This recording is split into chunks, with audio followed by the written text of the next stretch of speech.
Assalomu alaykum. Men Rahmonov Nazarboy, Qatardagi University of Doha for Science and Technology universitetining 2-kurs Software Engineering talabasiman. Bu yerga kelishimda va bu sohani tanlashimda asosiy sababchilardan bittasi deb Zarif Zafarovichni bemalol ayta olaman. Chunki endi programmingni o'rganishni boshlagan paytimda juda ham ko'p qiyinchiliklar va hattoki o'zimning ichimda shunaqa savollar bo'lardi. Ya'ni shu yo'nalishga ketaymi yoki bo'lmasam boshqa yo'nalish o'zim uchun boshqa yo'nalish topaymi deb o'ylardim. Va juda ham ko'p o'quv markazlariga borganman, unchalik foydasi bo'lmagani uchun juda ham ko'p o'quv markaz almashtirganman. Oxiri Zarif Zafarovichning shaxsan o'zlarining robototexnika kurslariga yozildim va unda dasturlashni va robototexnikani o'rgandim.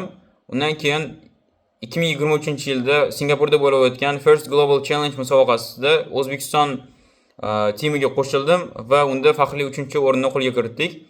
Va hamma narsa nafaqat koding va boshqa narsalar ham qiyinchiliklar bilan keladi va u qiyinchiliklarning orqasida men o'ylaymanki yengillik turadi.